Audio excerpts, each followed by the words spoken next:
This is episode 275 of the Books, Shows, Tunes, and Mad Acts podcast. This episode is titled Sam Hinton, Folk Singer, Scientist, and Amazing Person.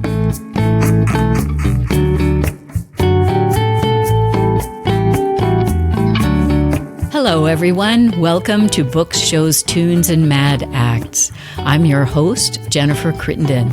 Books, Shows, Tunes, and Mad Acts is brought to you by Discreet Guide, the training company for improving your speaking and writing skills. Thank you for joining us, and tune in on Mondays for new episodes.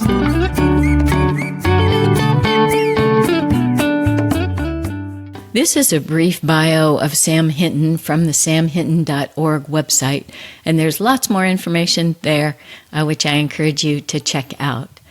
Sam Hinton was born in 1917 in Oklahoma and was encouraged in his interest in music by his mother, who bought him a harmonica when he was only 5. He began performing at a young age, playing the button accordion, the harmonica, and the penny whistle. He was growing up in Texas and also developed an early interest toward natural history.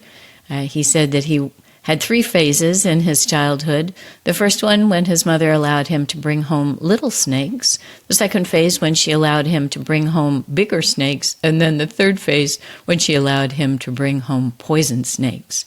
This proved to be quite useful to him later on, where he actually was successful in producing anti-snake venom by milking the poisonous snakes for a pharmaceutical company that he was also working for as a scientific illustrator and calligrapher. Sam went to Texas A&M to study zoology, and there he was invited by folklorist J. Frank Dobie to give his first performance as a folk singer. He then went on to join with his 2 teenage sisters and began performing in local bars as the Texas Trio.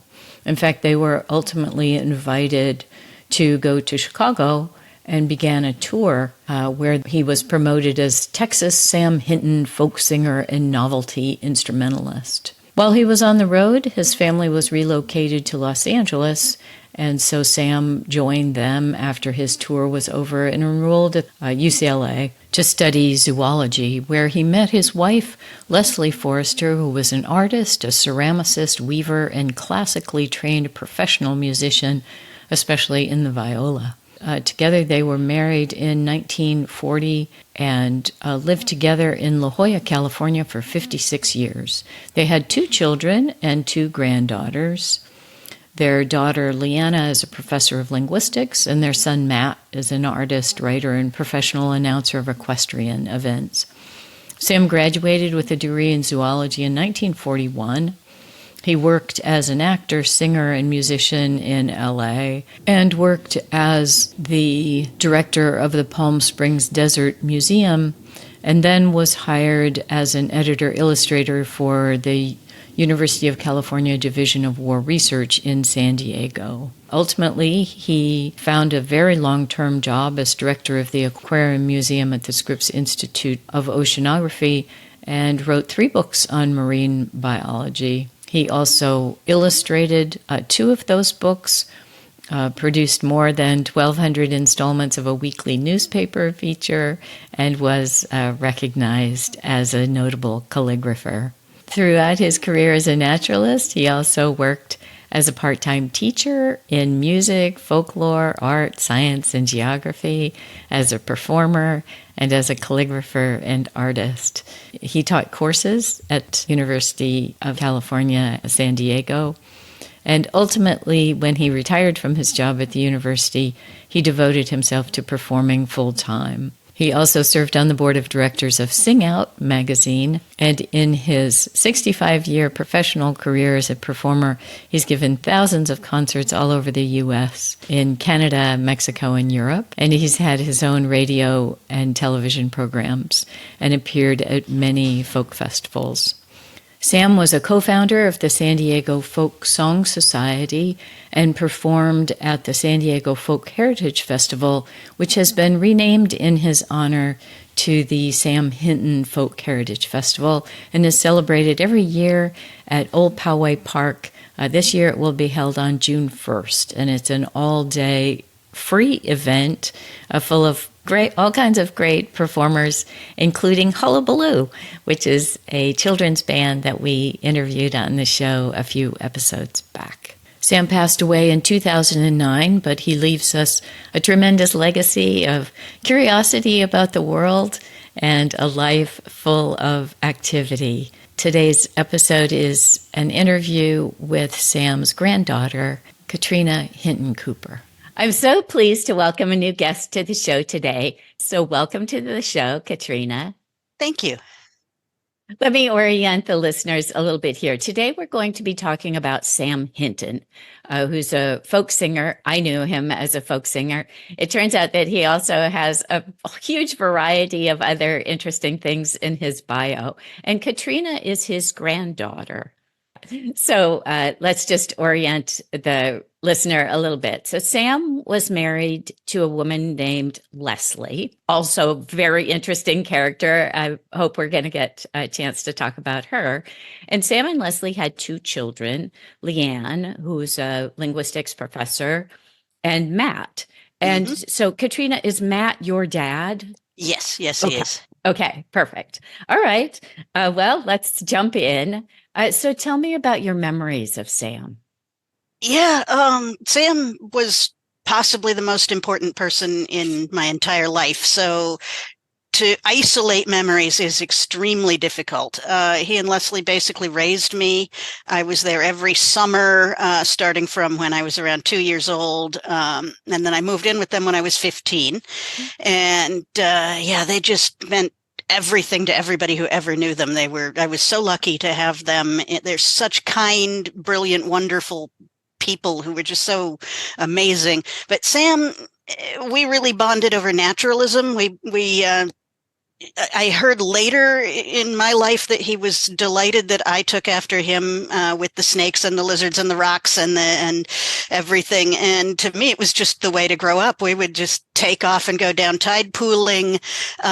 He would get me up at 3 or 4 in the morning on a good day, and we would go down to the beach and start going through the tide pools and looking at sculpins and identifying anemones. And once he said, "Hold out your hands." So I held out my hands, and he put an octopus in my hands that had a body about the size of a grape, maybe a golf ball. And it was so incredibly magical. And I just held it there like this, and it squiggled around and then dropped into the water and inked and took off. And I remember being so young. I think I must have been 4 or 5 or 6 at the time. And I was confused why it would ink, because we didn't mean it any harm. But he explained that they don't understand that. And so that was for me quite an education in, children are always, but I wasn't going to hurt it. And why did it run away? And then I came to be more gentle and calm in approaching animals in the wild. So we would do that. One time we were on the beach and we found a bat ray, a dead bat ray, a huge ray. And he cut the stinger out of the tail for me. And I still have that. I wish I'd thought to bring it over here. It's a terrifying thing, about this long, covered in gigantic barbs. And I use it in my photography sometimes. I do photos with little miniatures in them. And so that was another really good memory. We would go hiking in the canyons a lot. Everything we did together was about the world we live in and how it and people relate to each other.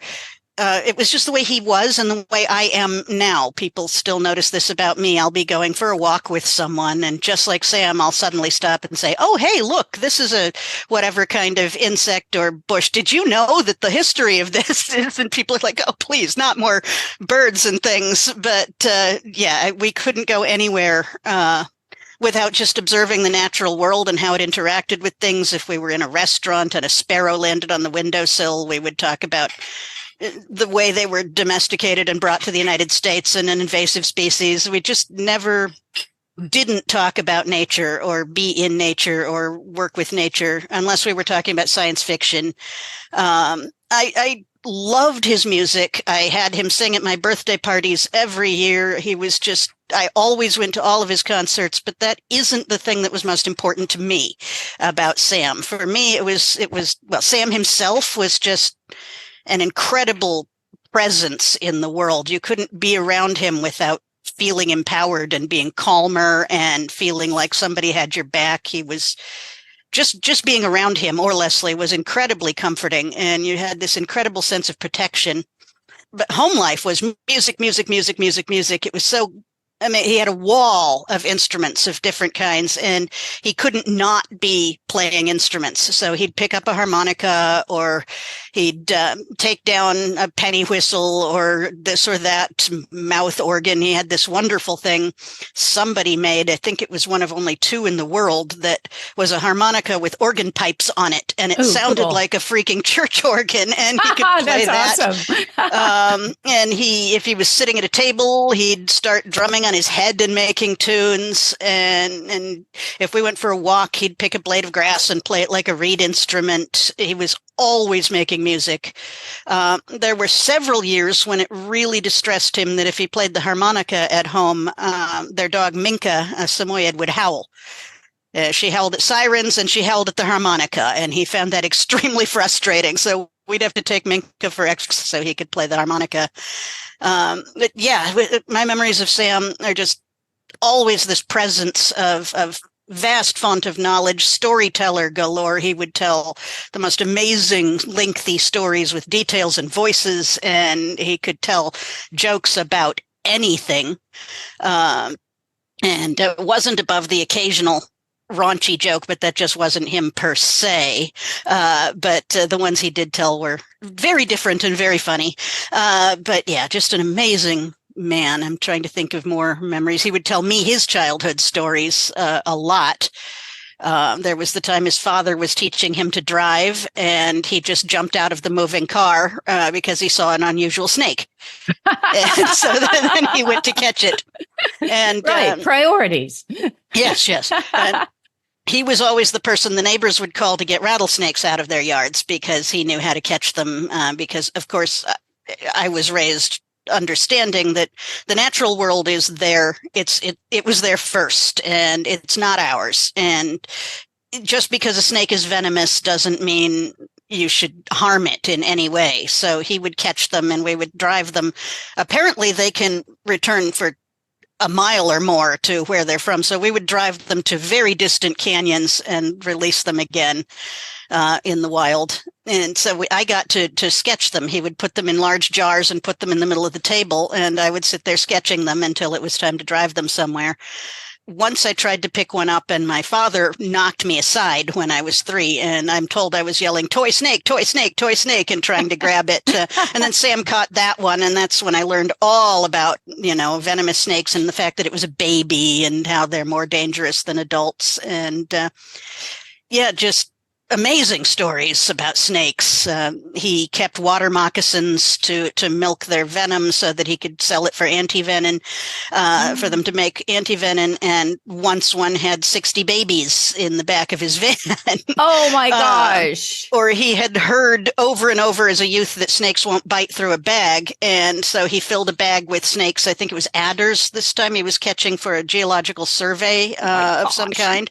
And he slung the bag over his shoulder and went walking. And bumped lightly into a sign and heard a ping, and he looked back, and there were 2 venom drops going down the sign. So from then on, he would carry the snakes. Yeah, right. Arm's length. So, all of my memories of him, if he wasn't at a concert or singing, were about snakes and birds and ocean creatures. We spent a lot of time at Scripps. He was co-founder of Scripps Aquarium. So we spent a lot of time there getting to know individual fish that he had even helped bring into the aquarium. Just an amazing man. What a blessing to have somebody like that in your life, especially as a child. Yeah, fantastic. You're talking about his presence, and it's interesting. There's a YouTube video of him talking about the aquarium, and immediately, as you say, you do get this sense of, just incredibly curious person and multi-talented, but also very humble. And then, the work that he did for the aquarium, you mentioned drawing. So he did Oh, all yeah. this amazing illustrations of the creatures that were in the aquarium, and then did like little write-ups of the creatures in this beautiful handwrite. I mean, it's just amazing once you start to learn more about him, all the Yeah. different things that he was He did involved those, in. not just for the aquarium, he did them once a week for the Sunday edition of, I think it was the San Diego Union. It might have been the San Diego Times. But yeah, once a week they had a fish or an ocean plant or something that he drew with facts about it. And my aunt has those. Leanne has the originals. Some of them are online. He did those. And during World War II, he did illustrations that were very excitingly released in the 90s to public consumption. Before that, they were top secret. And so those were very exciting too, to see. Nothing spectacular, but pictures of cartoons of submarines warning people not to spread rumors and that sort of thing. Very interesting. Yeah. Right.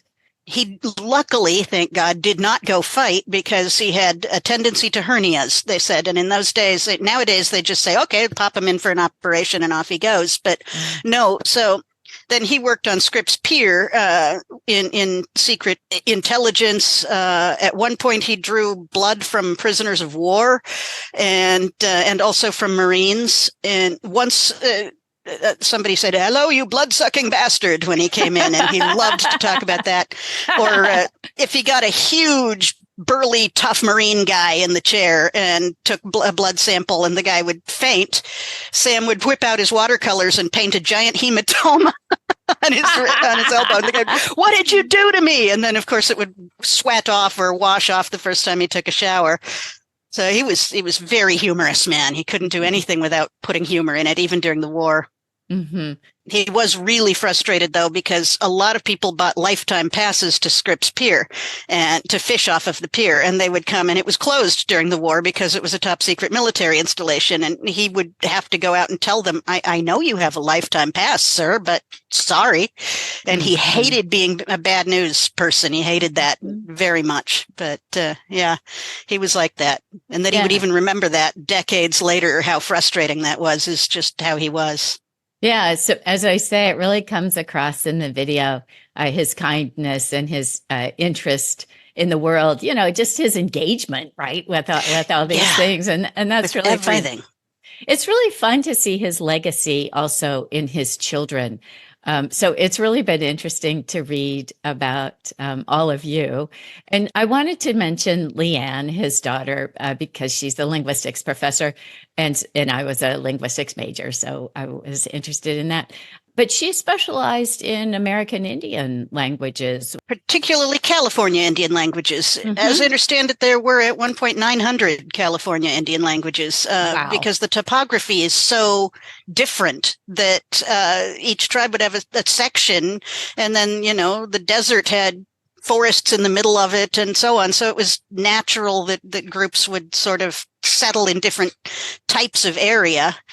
But yeah, Leanne did her dissertation after living with the Havasu for a long time. And as she put it, it took several years for them to believe that she wasn't a missionary in disguise. But once they got past that, she was very much welcomed and helped them develop their written language. Their language is incredible and ancient, of course, but they didn't have a written one of their own. They could write it down in English phonetics and so on, but she helped them develop that and wrote down their most sacred myths in a book I believe even I'm not allowed to see, and wrote several books about them. When she retired, she started, or even before that, she started revitalizing languages, and that's really what her big deal is. She takes languages where there might not even be any native speakers left, where you might even know only a few words, and helps people trace back their own heritage and their own language until they can bring it back to life. And this is her, I would say, her life's work. She's just an amazing person. Absolutely an amazing woman. Real force in the world. Interesting. So tell me about your dad, Matt. He's also amazing. We're very much alike, very eclectic. So the world doesn't see someone who did all these gigantic things, but that doesn't matter. Everyone he ever comes into contact with is enriched. Everybody he brings a lot to anything in the world. He's an excellent storyteller, a fantastic woodworker. He worked for decades as a horse show announcer and was absolutely hilarious. And one of his big things with that is to be able to pronounce everybody's name. And so he would seek out anybody with a name he didn't know already and find out exactly how to pronounce their name, so that when he announced that they were going into the ring, riding Chessmaster and Black Stallion out of Belgium or whatever, then he would say their name correctly.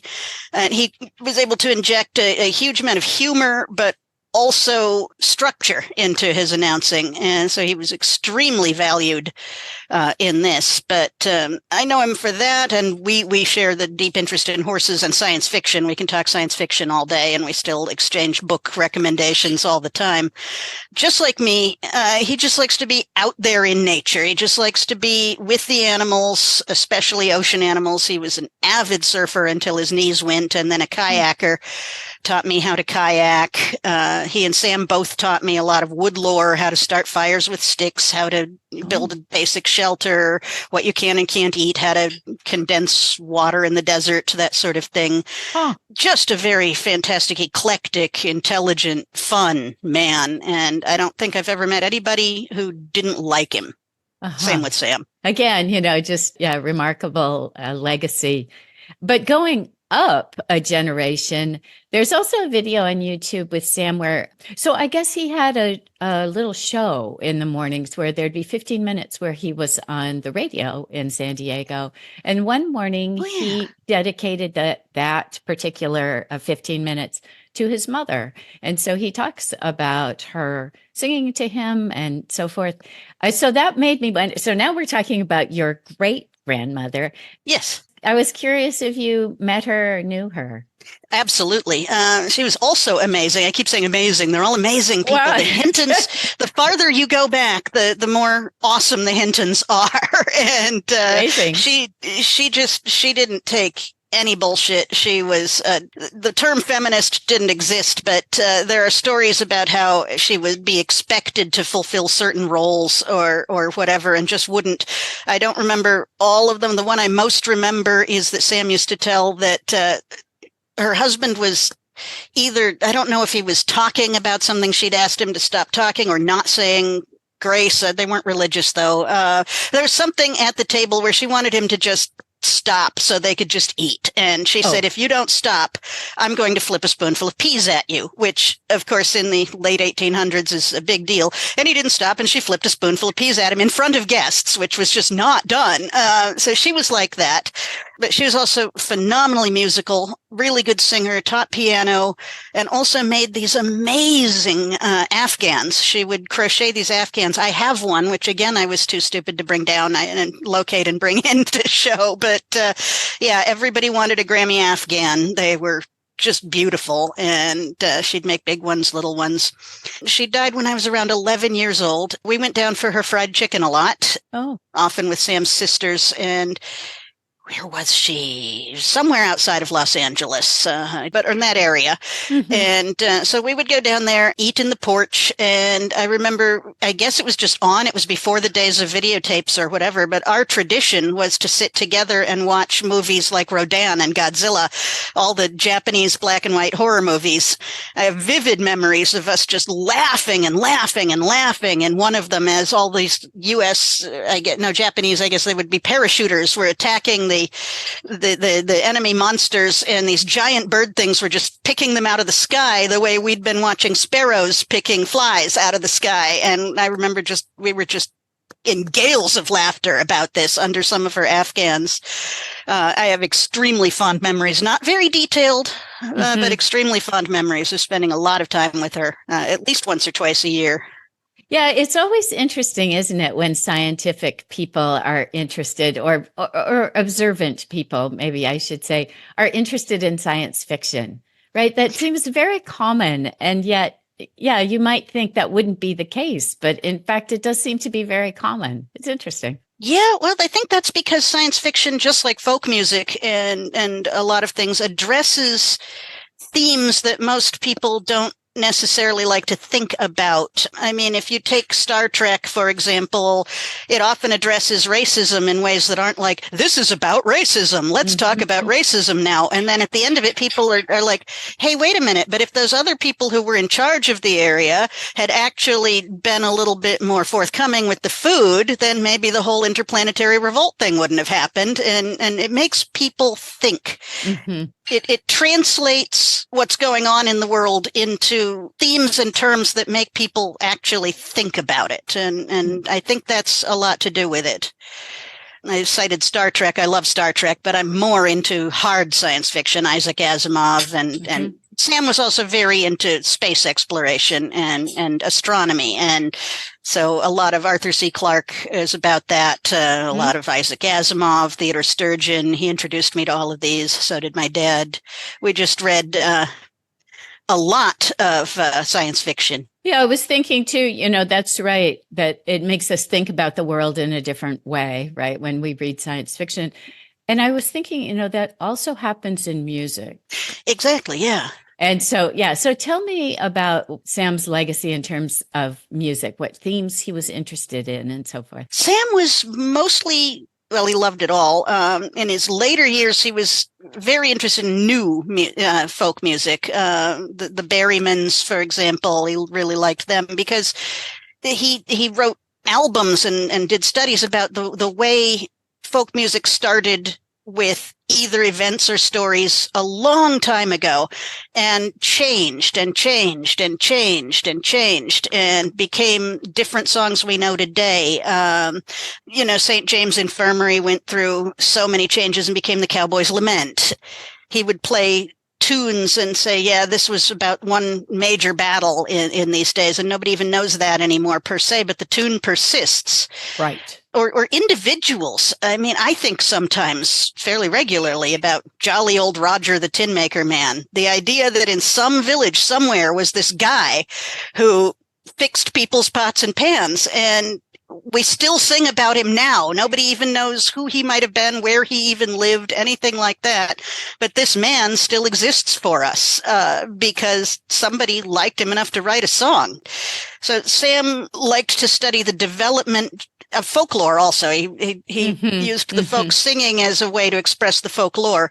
The way, again, with the same as the science fiction, with themes that are important, with revolution, with standing up to the man, as it were, with making a new world in a place that was formerly empty, with resurrecting places that were dying. These themes, these threads that connect us with our ancientest ancestors. He really liked to be able to trace those back as far as he could, and then as far into the future as he could too. I'm not musical. I love music, but I'm not musical. But I'm going to try to take some of these same stories and songs that he sang and taught me and turn them into science fiction stories. Joan Vinge did that with the story of the Snow Queen. It's not folklore. I guess it is folklore, but it's a John Christian Andersen fairy tale. But she wrote a science fiction story that has no real similarities per se, but then you read it and you're like, oh yeah, it is that theme. Sounds familiar somehow. Yeah. So I'm going to do, for example, Old Blue about the dog and things, and turn it into a settlement story on another planet where I use the same themes that Sam was interested in, how somebody can walk into a complete wilderness and turn it into a community, but not by raising the area, not by modern standards, the way you would cut out the forest, but by learning to live with the forest and learning to understand all about it. Information transmission through the generations is really what he was most into. Yeah, that's what I was just thinking, was this thread of these very human emotions and experiences, going back, centuries and centuries. And then, how they persist, right? And basically, we're all the same was one of his best themes, no matter what group we belong to, no matter what culture tells us or this or that. When you get down to it, we're all the same. We all want to fall in love. We all want to engage with the land in a meaningful way. We all want to be there for each other, and we want to stand up for each other, and we want to be supported, and community. We're really all the same, no matter who we are. But we're all different too, which is fantastic. Yeah, right. It's the folk in folk music or folklore, Exactly. right? These common human things, but also diversity, right? I mean, the celebration of different kinds of creatures or different environments and different adaptations, right? Like he loved to sing about the piglet piglet one he used to complain about because the piglet tried to say oink, oink, oink before it was old enough, and then it died of it. And he used to complain about that one and say, but it should be able to express itself. I don't like the message of this song. But there were ones that lampooned traditional roles too, with the farmer's wife song, where they switch roles for a day because he's saying, oh, I go out and toil the fields and you just stay here around the house all day. So she gives him a list of chores, and then she goes out and tills the fields. And when she gets back, he forgot to feed the pigs. He didn't do it right with the geese. Dinner is burned because he has no traditional experience in this. And Sam felt and taught me that really the more traditional experience each of us can get in as diverse a way as possible, the more people we can meet from the widest variety of groups, the more we can learn to do, the richer everyone is. Mm-hmm. I just love this spirit. And I have to mention here, so I found out about Sam Hinton, although my parents were very interested in folk music.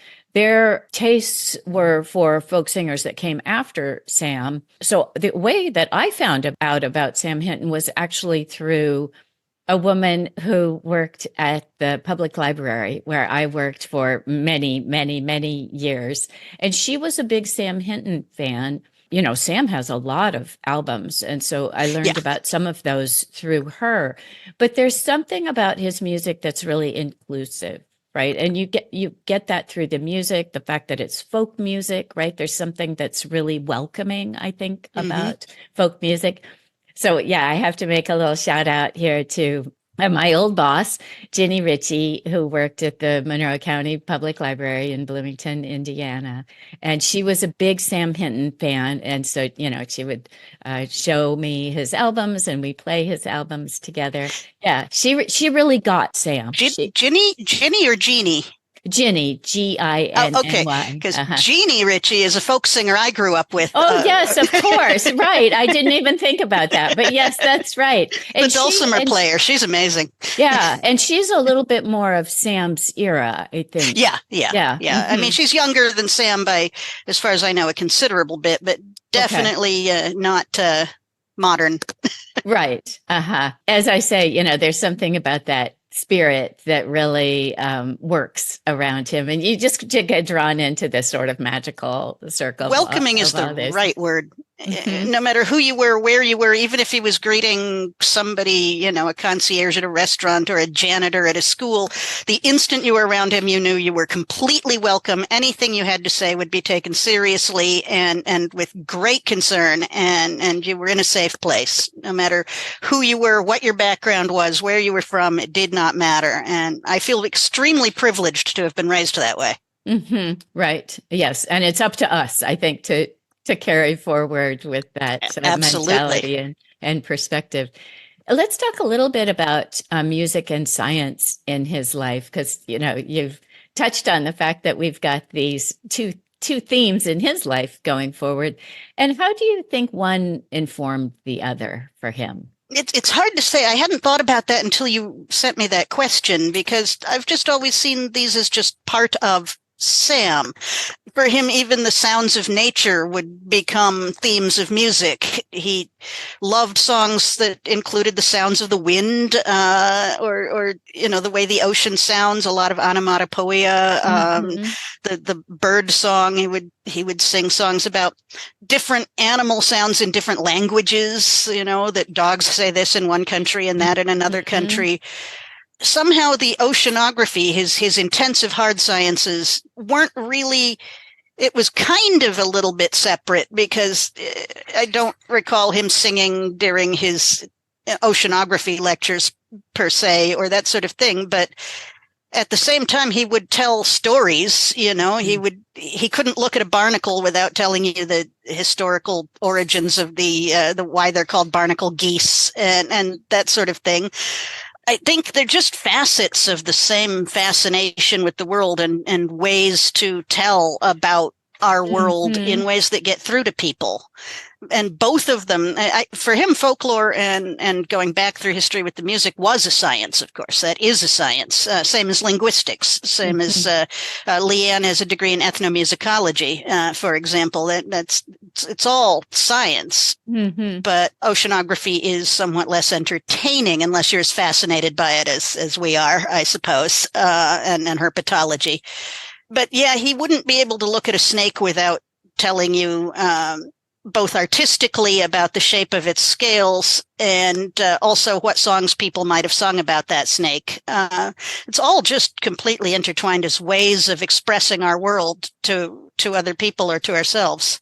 Yeah, and isn't it interesting that, when we look at the ancient peoples, that's what they did, right? They told stories about the natural world around them, and partly I'm sure, for education, warning children about things, but also just to celebrate the natural world, right? Yeah, it's kind Absolutely. of funny that these separations, they seem more modern, whereas, yeah, if you go back long enough, that they weren't separate.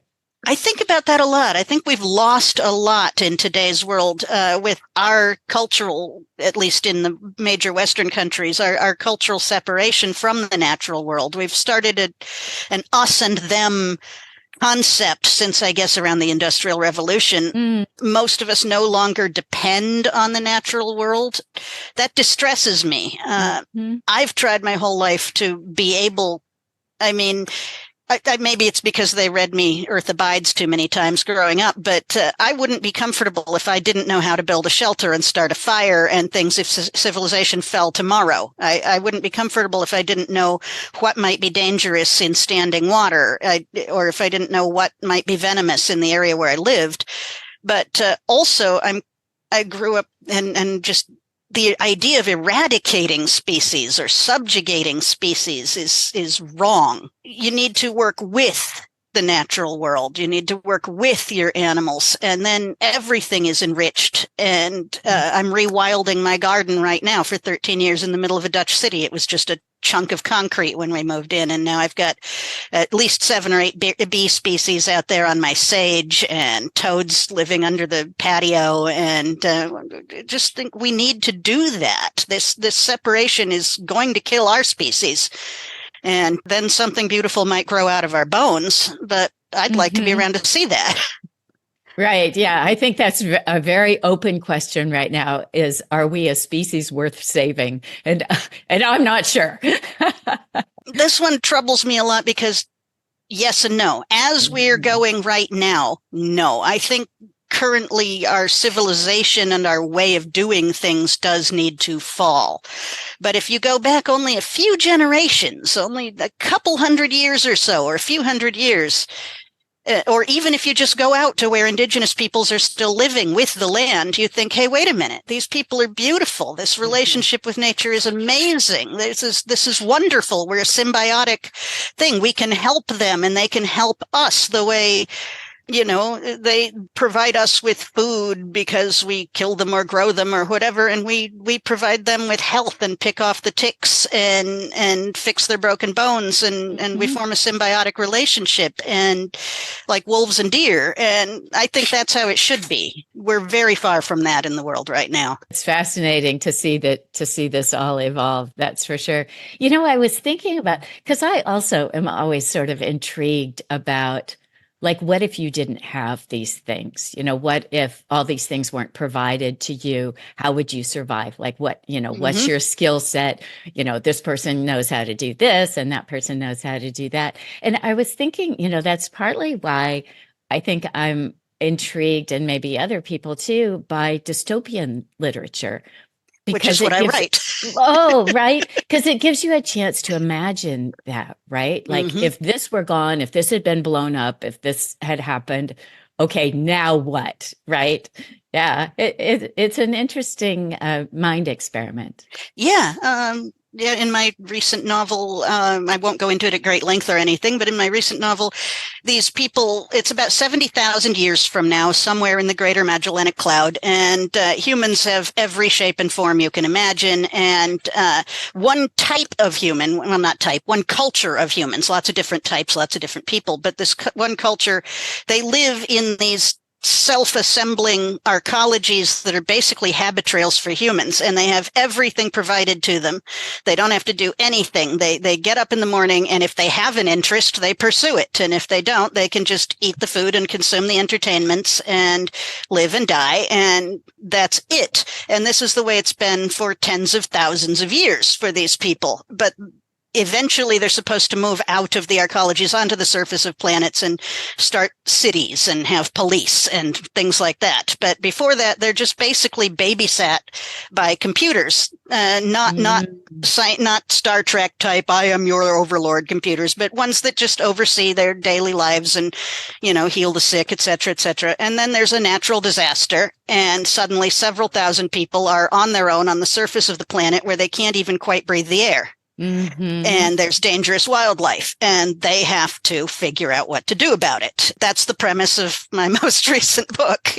I think Sam would be very intrigued by all that. Yeah. I wish he could read it. Yeah. Right. Yeah. That's a shame.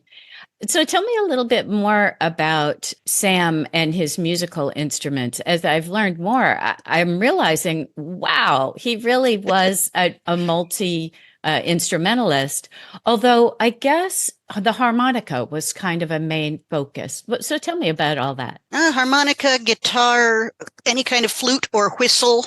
But he did not play piano at all. So he didn't play any keyboard instruments, but Leslie did. And he didn't play any string type. He played guitar. He could play the ukulele. He could play anything you could pluck or pick or strum. And wanted to. He even taught himself the didgeridoo, but he wasn't good at circular breathing, so he could only get a few tones out in a row. But he could get some notes out of it. What does that mean?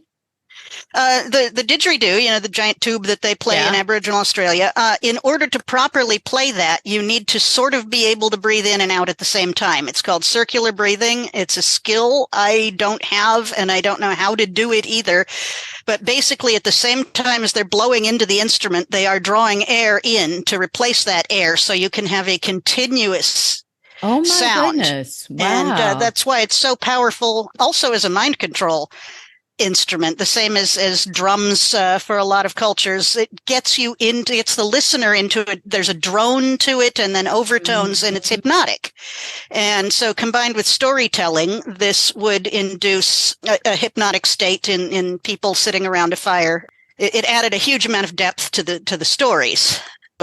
Wow, that's fascinating. So, right, you'd be hypnotized by a storyteller, right? I mean, there's all kinds of ramifications of that. That's why there are dances with specific costumes and twirls. The whole point is to get the audience literally fascinated. Mesmerized, so that you can control their emotions with the sounds. And, like take the monkey chant, it's going along in this steady drone of the story. And then suddenly the monkeys come in and say, out of nowhere. And the audience is woken up and brought into the moment again. That's what storytelling done properly is all about, is bringing the people into that world. He could do that in a lot of ways, but no, he never mastered circular breathing. There must be I assume there'd be some sort of genetic component. Like Tuvan throat singing, probably. I know there are people who aren't from that culture who can learn it, but I think you got to start young, and I think you have to be dedicated, and I think you also have to be genetically predisposed to it. My husband just popped in to re-inform me that Roland Kirk, the saxophonist, can do circular breathing and could play two saxophones at once. So that's just fascinating. So. right? That there are people who can do this kind of thing. Again, diversity, right? Exactly. The Uh-huh. more, the better. Yeah, always fascinating to see what different people can do from different parts of the world and all that. It's enriching. So tell me a little bit more about the harmonica. That was amazing that there was one that had these sort of organ pipes on it. But yeah, I guess Sam also had some particular talents with the harmonica. Oh yes, yes. He taught himself to play.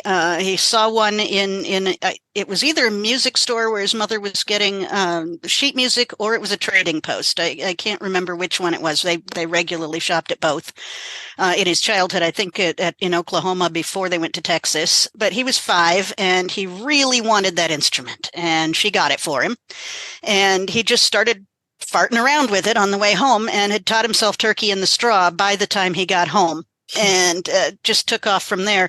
But yeah, he could take a harmonica. One thing he could do was set up a bass note, with part of it, and then also play the tune over that. So you had the do do do do do do do do do do do, but together. Wow. And then he taught himself, because he wanted both hands free, and he didn't like those head capos. I think they're called the head things where you put the harmonica. He didn't like having to go like this all the time. So he would just stuff half the harmonica in his mouth and be able to still do these complex dual note things with it just in his mouth. And then he would even go like this and switch it around to do the higher notes, and switch it back around with even very large harmonicas. Oh my gosh, that's crazy. He did that at all his concerts and my birthday parties. And once I was going to school on the school bus, and I guess I was 17. It was shortly after, I would be 16. It was shortly after my 16th birthday party where he had done this. And a friend of mine got on the bus, pulled a harmonica out of his pocket, and yelled, "Hey, Katrina, who's this?" and just stuffed the whole harmonica in his mouth. I know who that is. So, yeah, that was an amazing talent he had. But he also would line up several different harmonicas in front of himself so he could do tunes and songs that included extremely high and extremely low notes. And he'd just be switching them out and stuffing one in here, and then whipping out the guitar and or the penny whistle. He couldn't do the harmonica and the penny whistle at the same time, of course. But no, he was just incredible. There's a series of YouTube videos. Oh, Hinton, master of the diatonic harmonica. I think there are 17 videos. Oh, wow. And he was in his 80s. I think he was 83 or something. So he couldn't do the sticking it in his mouth anymore. As one ages, of course, one's mouth gets less elastic. And so he stopped being able to do that at a certain point. Likewise, he also pretty early on, I guess in his 70s or maybe even 60s, developed a hearing problem because of scarlet fever he had when he was 13, which meant that he heard everything half a tone, either higher or lower. I can't remember, but he taught himself after that to play and sing everything sounding to him that half tone wrong. And nobody else ever noticed a thing. Wow. I mean, the man was amazing. Yeah, it's incredible. It's sort of, a very weird constant harmony, right? Yeah, exactly. Well put. Well, what an amazing brain he must have had, right? Oh my God, yes. Yeah, you couldn't be around him without something turning up fascinating, and he would just tell these incredible stories on the spot about anything. And there what really seemed like there wasn't anything he didn't know. He loved finding things he didn't know. So I take that back. As soon as he found something he didn't know, we'd all be learning everything about that. And I really value that. Yeah, it's so fun to be around people like that, right? Who are curious about the world and because they draw you in, right? Yeah, it's definitely a wonderful spirit for us to share.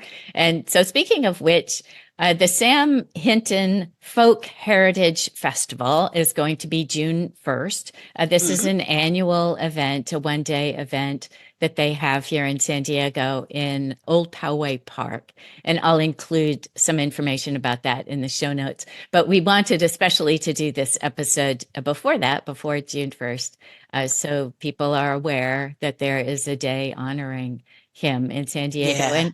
Yeah. And so, I know you're far away because you're living in Europe now, but I was curious, what emotions that brings to you to know that there's this day that takes place every year in San Diego. That makes me incredibly happy because his the folk music in the world is actually kind of a much smaller than it should be faceted. And it used to be for cultures, it was sometimes the only entertainment, along with storytelling. But nowadays, you got to be into folk music or you don't even really know it exists per se. It's that thing those hippie people sing or whatever.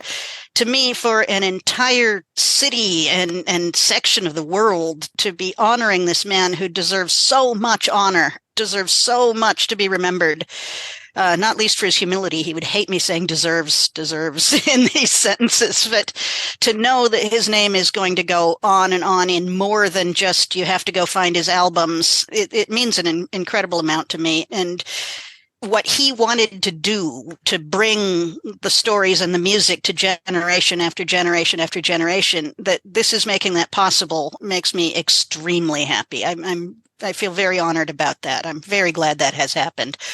I unfortunately was a rebellious and not great teenager and then moved off to Europe and did my own thing for too long and lost touch with that whole side of things. So I don't know the festival as well as I should.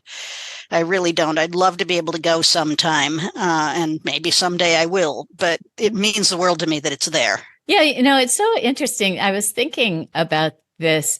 It's having that day, of course, is a reminder to us of Sam, but it's also kind of a reminder just about singing and sharing music. Mm-hmm. And that's one of the things that was notable too about the YouTube video where he was, I think this is in the one where he was talking about the aquarium and he burst into song at one point, because it occurred to him, oh, there's a song about this, this thing that I'm talking about. And so he just starts singing.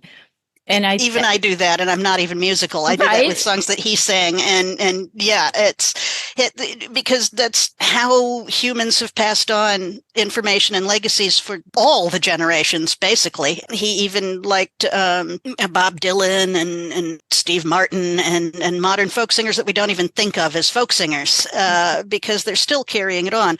And yeah, the festival is therefore indeed a carrying on of this thread that just should never stop of continuing to support and inform the next generation, to keep people together, to bring people together.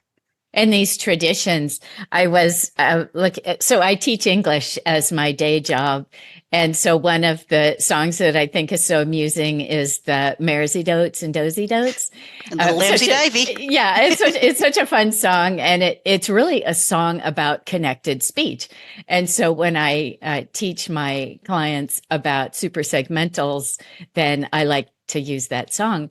And I was so impressed when I looked at one of the videos for it, how many people put in the comments, my mother used to sing this to me, or my grandmother used to sing this to me. Mm-hmm. And this idea of these threads, connecting us together with songs that we have learned and that we carry on. Yeah, there's something really profound to me about that. I agree. It's like a reflection of the human psyche. It's who we really are. We aren't that we watch TV. We aren't, we're a singing species. Mm-hmm. We're a talking species. We communicate through taking air into our lungs and turning it into stories about things. And song is one of the most profound ways to do that. And he sure believed that and kept that going. Mm-hmm. Well, Katrina, it's been really lovely talking to you. Thank you so much for taking the time. Thank you. Before I let you go, is there anything you'd like to share with the audience about your work or anything else? I do want to. You mentioned this at the beginning. I have too many things I do to be able to narrow it down quite easily. I write science fiction. I do photography, mostly nature photography and photography with miniatures. I put HO scale figures on flowers and wait for bees to come up, and then you've got a person waving at a bee and that sort of thing. Fun. You can see a lot of this at various websites. I'm trying to decide which website would be the best one to start with.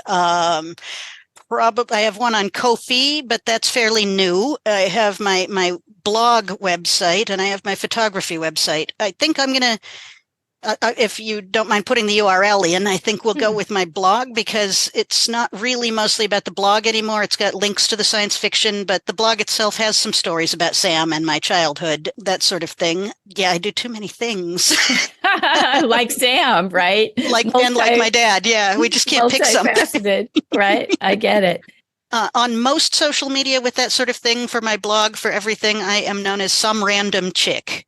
And I've picked that basically because we are all some random chick. That's every single one of us is as important as anybody else at all. So if I ever got famous, I'm still some random chick. And usually I'm looking like this with a jackdaw flying next to me. I got a lucky shot on that one. Oh, how fun. Yeah. All right. Yeah. Then people will know they're in the right place when they find that. All right. Well, thank you so much again. It was lovely. I'm so happy to have met you. Thank you so much. And back at you. All right. Thanks a lot. Thanks a lot. Bye.